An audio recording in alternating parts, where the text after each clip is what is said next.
Bonjour à tous, on se retrouve aujourd'hui aux Imaginales 2021 en compagnie de Noémie Biorek. Bienvenue à vous. Donc Noémie, vous avez Les Chats des Neiges ne sont plus blancs en hiver qui sont parus en 2020 aux éditions de L'Homme sans nom. Est-ce que vous pouvez nous dire comment est né ce roman? Qu'est-ce qui vous a poussé à prendre la plume? Alors, c'est un roman qui est né en 2013. Je venais de terminer un autre roman de fantasy, qui était mon premier roman de fantasy que j'écrivais quand j'étais au collège et au lycée. Sauf qu'il était clairement impubliable et donc je l'ai très vite laissé tomber par la suite. Je n'ai pas essayé de le faire publier et je voulais partir sur un autre projet. Et ce qui m'a inspirée en fait, c'est que je voulais écrire quelque chose avec un peu les clichés de la fantasy en fait, et je voulais faire un roman qui allait un peu à contre-courant des clichés qu'on voit habituellement, puisque moi j'ai beaucoup lu de livres quand j'étais plus jeune, donc j'ai lu beaucoup de fantasy, donc pas mal de clichés qui reviennent. Et ce qui m'a animée à commencer ce roman, c'était vraiment la figure du lieutenant, du second en fait, qui soutient contre vents et marées son cher, son espèce Son supérieur. Ouais, son supérieur, son maître démoniaque qui ricane sur son trône, et vraiment ce genre de personnage qui est un despote. Et je me dis, mais comment un personnage peut le soutenir, le suivre, vraiment l'aider dans sa quête. Et du coup, voilà, c'est vraiment le personnage d'Agnieszka donc, qui est né en premier. Et par la suite, il y a également eu tout le peuple Ndu, qui est un peuple qui suit donc, le méchant de l'histoire qui s'appelle Noir. Et pareil, vraiment dans les romans de fantasy, on voit beaucoup ces peuples qui sont intrinsèquement méchants, comme les orques, comme ce genre de créatures qui finalement c'est surtout des outils narratifs qui servent juste en fait à être dégommés par le héros, et ça ne pose pas trop d'histoire éthique par la suite. Et là, j'ai voulu faire également des personnages qui sont qui sont pas juste là pour être tués par les gentils, mais qui suivent un peu par désespoir cette figure maléfique de Noir. Voilà, donc ça c'est vraiment l'origine du projet, on va dire. D'accord. Est-ce que vous pouvez nous dire quelques mots sur l'intrigue, ce qui s'y passe, sans tout dévoiler bien sûr? Oui, alors du coup on suit Agnieszka, qui est du coup le second, c'est-à-dire le lieutenant de Noir, qui est un esprit qui se prétend maléfique et qui a pour projet de ramener la neige dans un pays d'où elle a disparu il y a 500 ans suite à une catastrophe magique qu'on voit dans le prologue. Et il est prêt à tout pour arriver à ses fins, et elle le suit vraiment aveuglément, mais elle commence à avoir des doutes, elle commence à se demander mais pourquoi je suis là, pourquoi est-ce que je le suis finalement, est-ce qu'on va y arriver, est-ce que c'est pas quelque chose de totalement vain. Et face à elle, il y a le jeune prince Yaroslav qui vient d'arriver sur le trône de ce pays, suite à un petit peu des magouilles, à la mort de son frère, et lui il est obsédé par la figure de Noir qu'il voit vraiment comme un antagoniste, on va dire ténébreux, et lui il est vraiment inspiré par la foi religieuse. Et lui se concentre vraiment, il veut absolument annihiler le mal qu'incarne Noir à ses yeux, et ça arrange bien sa mère et ses conseillers qui peuvent continuer leur petite magouille dans son dos. Et du coup on voit ces deux camps, avec différents points de vue de personnages, et voir quel camp va y arriver, est-ce que Noir va disparaître, est-ce que la neige va revenir. D'accord, en fait d'ailleurs, c'est un peu la question suivante. Donc ça se passe à Mords, qui est une terre vraiment inhospitalière et dangereuse. Il fait pas bon sortir tout seul, hein. Pas trop envie. Et c'est vrai que Jaroslav paraît être un peu un pantin, enfin un peu un prince fantoche, un roi fantoche.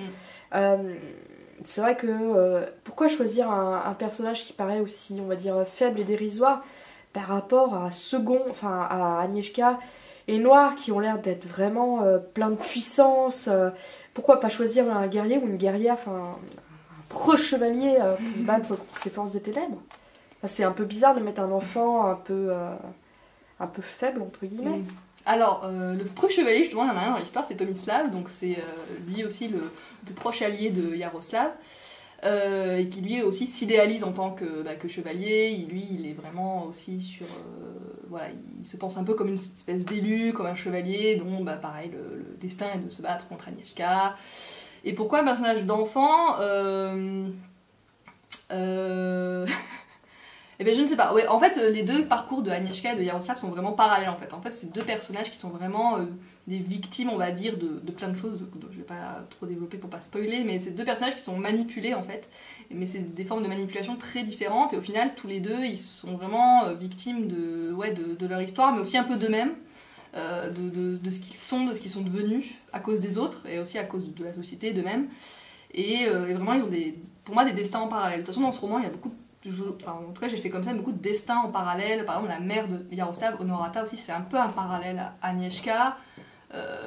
Noir, c'est aussi un parallèle à Yaroslav dans leur pratique du pouvoir. C'est des parallèles ou on pourrait dire que c'est les facettes d'une même pièce? Ben je ne sais pas. C'est vrai que Honorata et Agnieszka sont toutes deux des femmes de pouvoir, mais qui sont toutes les deux empêchées dans leur pouvoir, on va dire, même si Agnieszka a plus... comment dire, dans le récit, on sent que c'est plus elle qui mène la baraque, on va dire, d'une certaine manière. C'est elle, Noir, c'est finalement aussi une espèce de tyran fantoche, comme Yaroslav, en fait, finalement, tous les deux, ils comptent un peu sur les autres pour arriver à leur fin.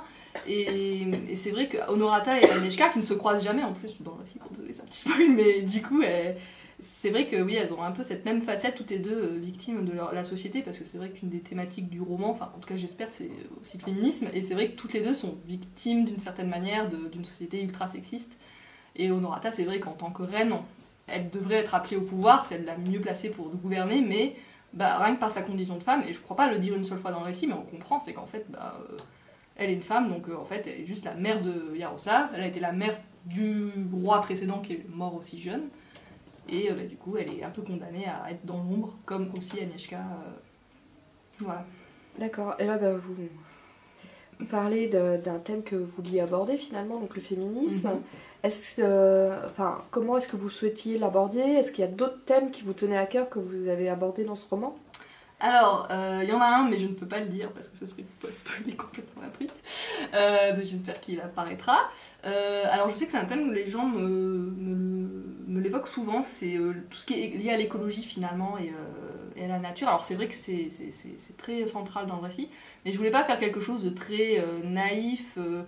Je pense que dans ce récit, il y a vraiment une forme de cruauté de la nature aussi, que en fait, c'est pas quelque chose de. Il n'y a pas ce côté mère nature, Gaïa, qu'on va réinstaurer.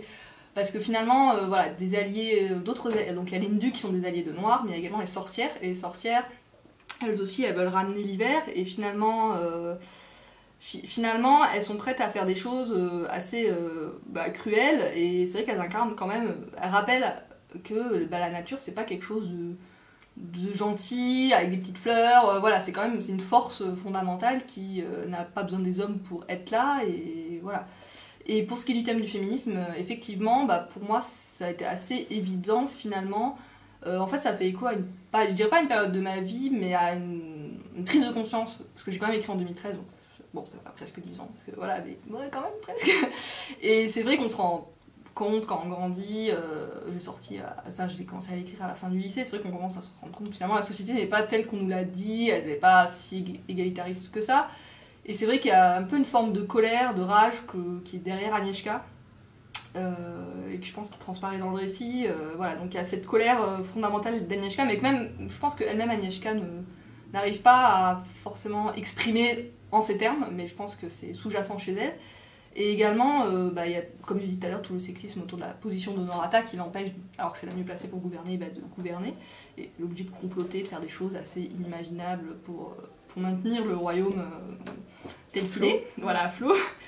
Et sinon, il y a aussi la position des sorcières qui finalement aussi ressemblent un peu aux sorcières européennes, donc qui sont brûlées, qui sont chassées, qui sont un peu plus primitifs, natifs de Morse, mais qui sont tués de manière horrible. Je pense pour le thème du féminisme. Ce qui est déjà pas mal. Oui. Et au niveau de la construction de votre univers, vous aviez déjà tout prévu dès le début ou vous avez laissé faire un petit peu vos personnages? Alors, le contexte d'écriture de ce roman, c'est que je l'ai écrit pendant le NaNoWriMo 2013. Donc le NaNoWriMo, pour ceux qui ne savent pas, c'est un défi d'écriture pendant un mois où on écrit un roman au moins de 50 000 mots, ce qui est considéré comme la taille minimale d'un roman. Du coup, je l'ai écrit très vite. J'ai écrit en un mois, donc c'est vrai que j'avais beaucoup préparé en amont. En fait, j'avais passé les mois précédents à vraiment tout calibrer. Et moi, en fait, je peux vraiment pas écrire un récit si j'ai pas la dernière scène, ou même pire que ça, ça peut être chinois, mais la dernière phrase. Vraiment, la dernière phrase des Chats des Neiges, c'est la même depuis le début du projet. C'est-à-dire, c'est la même depuis 2013. Et je sais que mon prochain projet, je sais aussi que c'est la dernière phrase. Elle y est. Elle y est, voilà. Donc, si j'ai pas vraiment la dernière scène, la dernière phrase, j'ai beaucoup de mal à me lancer. Du coup, j'ai beaucoup préparé le projet.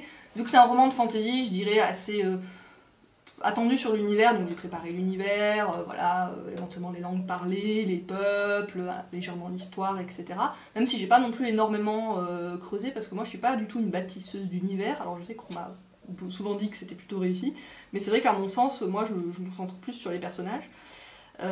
Et d'ailleurs les personnages, alors paradoxalement je prépare beaucoup en amont, mais c'est vrai que les personnages prennent parfois quelques libertés. Je sais qu'il y a certains personnages que j'ai mis beaucoup de temps à apprivoiser, ce qui fait qu'en fait voilà, j'ai écrit le premier jet en 2013, mais finalement je ne l'ai proposé à la publication qu'en 2018, donc j'ai mis 5 ans à le réécrire, parce qu'en fait il y a des personnages comme Agnieszka, justement l'héroïne, j'avais encore du mal à l'appréhender, à totalement la connaître, on va dire, ce qui est plutôt un vocabulaire de jardinier finalement, enfin de gens qui ne planifient pas trop. Et d'autres personnages, ça peut être plus étonnant, c'était Draka et Vladimir aussi, j'avais beaucoup de mal, je pense que c'est parmi les personnages où il y a plus de sous-intrigues qui ont bougé, alors c'est même pas des personnages principaux, mais voilà, il y avait des choses que je devais moi-même découvrir sur les personnages, mais l'histoire c'était la même, c'est juste qu'il fallait que je les manipule plus, que je vois plus ce qu'ils voulaient dans l'histoire. Voilà. Plus calibrer leur place. Ouais, voilà, leur place, ce qu'ils sont, pourquoi ils sont là finalement, quel est leur but vraiment. Que ça soit harmonieux, enfin qu'il n'y ait pas de... La bonne place, la pièce du puzzle qui rentre bien au bon endroit. Et dans vos sources d'inspiration, est-ce que vous en avez eu en particulier, que ce soit cinématographique, littéraire, ou même musical ? Alors, comme je l'ai dit, du coup, c'est un roman qui reprenait pas mal des clichés de fantasy, donc c'est plus... ça s'est plus construit au fur et à mesure, j'ai pas de livre en tête tout de suite. D'ailleurs, ce qui est assez drôle, c'est que j'avais même pas vu ou lu Game of Thrones à l'époque, ça date d'avant, parce que je crois qu'en France, c'est arrivé un peu plus tard. Moi, je le rappelle, j'ai vu la saison 1 en VF, donc vraiment, j'étais pas à la page, on va dire. Et moi, je pensais plus à des clichés, par exemple l'hiver comme antagoniste ultime, je pensais plus à Narnia, pareil, comme j'ai dit, les Ndus, c'est un peuple foncièrement méchant, il y a les orques, tous les romans de fantasy ont toujours leur monstre à dégommer de base, de toute façon. Mais après, je sais que y a une inspiration, alors c'est plus un hommage, mon nom de famille est d'origine polonaise, donc c'est pour ça que l'univers est un peu slavisant, alors c'est pas du tout un décalque de la Pologne ou de la République tchèque, mais voilà, c'est plus un hommage, puis j'en avais un peu marre des sonorités, on va dire franco-anglaises. Donc un petit clin d'œil. Voilà, c'est un petit clin d'œil. D'ailleurs, c'est assez marrant parce qu'il y a un personnage qui a le nom d'un des membres de ma famille que j'ai rencontré plus tard, mais que c'est pas un personnage positif, donc j'ai bien lui demander est-ce que ça te pose pas de problème, parce que ça me fait un peu bizarre. Sinon, j'appelle mon éditeur, on change de nom. Ouais, bon, c'était pas très grave, mais voilà. Et en termes d'inspiration, sinon, en fait, ça paraît être une référence un peu bizarre, mais c'est vrai que le traitement des Ndus, en fait, quand j'étais assez jeune, j'ai lu Eragon, qui est pas non plus le summum de la fantasy, mais qui est une bonne porte d'entrée. Et en fait, très étonnamment, Christopher Paolini, il avait un traitement de ces, comme de ces orques locaux, là, les Urgals, ça s'appelle. Il avait un traitement qui était assez original pour l'époque, je trouvais, parce que dans Eragon, donc c'est soit les humains, soit les elfes qui peuvent devenir dragonniers. Et en fait, à la fin de Eragon, ils ouvrent ça aux Urgals, en fait. Et le fait de mettre les Urgals sur le même plan que les humains et les elfes, suite à une longue guerre, entre plein de camps, moi je trouvais que c'était pas un traitement qu'on voyait tant que ça. C'était pas quelque chose de très fréquent, et en fait c'est là où je me suis dit, c'est vrai qu'il y a quelque chose à faire avec toujours ces créatures de l'ombre, là. Finalement on a l'impression que c'est une espèce de masse grouillante, je sais pas, il y avait quelque chose qui se faisait au niveau de l'individualisation de ces persos qui était assez intéressant, je trouvais. Donc ça, je sais que ça m'a un peu... c'est resté, ça a cogité. Je sais également, pareil, c'est pas une référence incroyable, quand j'étais assez jeune, je me rappelle très bien, j'étais en 4ème, donc je vais avoir 13 ans, j'ai lu L'épée de vérité, je sais que c'est pas la référence du siècle, mais je sais que ça m'a fait un grand impact sur moi à l'époque, et je sais que notamment toute la fin du roman, ceux qui liront comprendront, ça m'a en partie été inspiré de la fin du tome 1 où le héros se retrouve un peu dans une situation semblable à un personnage. Et je l'ai pas traité de la même manière, mais je sais que c'est pareil, je sais que ça m'a inspiré.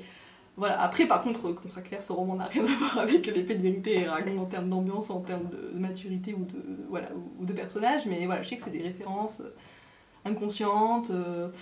Et après, en termes de films, j'ai pas spécialement beaucoup regardé de films de fantasy. Alors, c'est vrai que mon film préféré, c'est Princesse Mononoke. Donc, je sais pas, je pense que si on cherche, c'est sûr qu'il y a des trucs de Princesse Mononoke dans ce livre. Je sais qu'il y en a dans mon prochain, alors je m'en étais même pas rendu compte. Donc, je pense que ça, c'est un film qui sera toujours quelque part dans ce que j'ai écrit, je pense, en tout cas les gros projets. Donc voilà, et puis après comme j'ai dit, j'étais une grosse lectrice quand j'étais jeune, j'ai lu beaucoup de BD, beaucoup de mangas, beaucoup de romans, donc en fait je pense que c'est un amalgame de plein de choses. Ok, très bien. Donc, vous avez écrit donc un roman, mais vous avez aussi écrit des nouvelles. Comment est-ce que vous travaillez de la même façon pour les deux? Alors non, alors c'est vrai j'ai publié 6 nouvelles, donc chez des éditeurs différents, donc il y a des revues et des éditeurs. Alors j'ai commencé à écrire donc Les Chats des Neiges en 2013, mais j'ai commencé à m'intéresser vraiment au format nouvelle en 2015, voilà. Et moi je voyais vraiment ça comme un exercice et comme un moyen de rentrer un peu dans le milieu éditorial, mais aussi de m'exercer parce que je savais que c'était un moyen de connaître le milieu, comme c'est vrai que c'est un milieu assez opaque de l'extérieur. Donc c'était un moyen de découvrir un peu tout ça, et d'ailleurs c'est grâce en partie de fil en aiguille, c'est grâce à ça que j'ai réussi à publier mon premier roman, puisque c'est chez Lucie Ferrine, un autre auteur qui m'avait parlé du speed dating des Imaginales, donc c'est comme ça qu'après j'ai réussi à faire publier Les Chats des Neiges. Comment je les travaille Bah pareil, il faut vraiment que je sache la fin, ça fait très monomaniaque, mais voilà. Faut Toujours la dernière phrase ou ça non, va un peu non, plus, non, un peu plus ces nouvelles c'est différent, on peut plus se permettre de rester sur plus une ambiance pure ou juste la chute. Moi je suis toujours un peu frustrée quand les récits finissent de manière très abrupte. Enfin voilà, ça c'est mon expérience de lectrice, mais voilà, moi j'aime bien quand on va au bout du projet, quand on développe bien tous les personnages, quand on voit bien ce qui se passe pour tout le monde. Et qu'on n'en laisse pas un ou deux sur le carreau. Je sais pas, moi j'aime bien tout développer. Je sais que mon éditeur, je dirais pas qu'il se fiche de moi, mais il me dit que j'ai deux épilogues de la taille d'un petit roman. Donc c'est vrai que c'est. Bon voilà. Donc c'est vrai que ma fin, je l'ai un peu développée. Mais les nouvelles.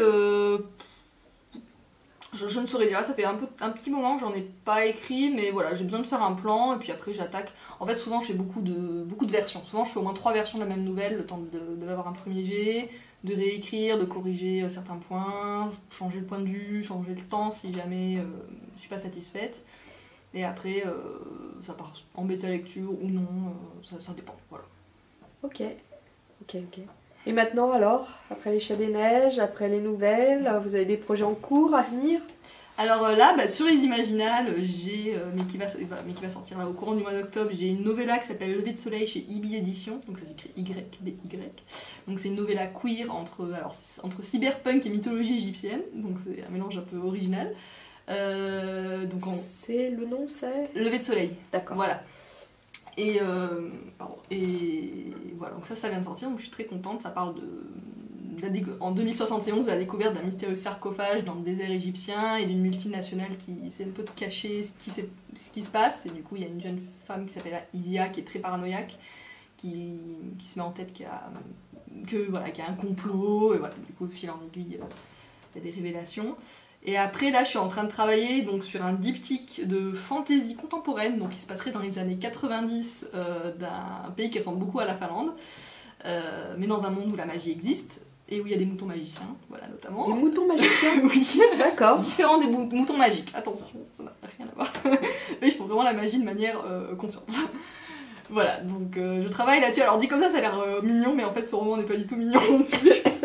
Enfin, il est déjà plus mignon que Les Chats des Neiges. Voilà, ça c'est mon gros projet. Et je travaille également sur une autre novella, pareil, queer, que j'aimerais bien sortir chez le même éditeur que... Chez Ibi? Chez Ibi, voilà. D'accord. Et j'ai aussi un projet de roman jeunesse, mais là je suis encore en phase plutôt de synopsis, donc voilà. J'ai pas encore la dernière phrase, on va dire, donc... Ça fait des beaux projets. Ça fait pas mal de travail à venir, donc... Voilà. Bah, on va attendre ça avec impatience. En tout cas, merci beaucoup d'avoir répondu à ces quelques questions. Avec plaisir. On vous souhaite un bon festival. Merci.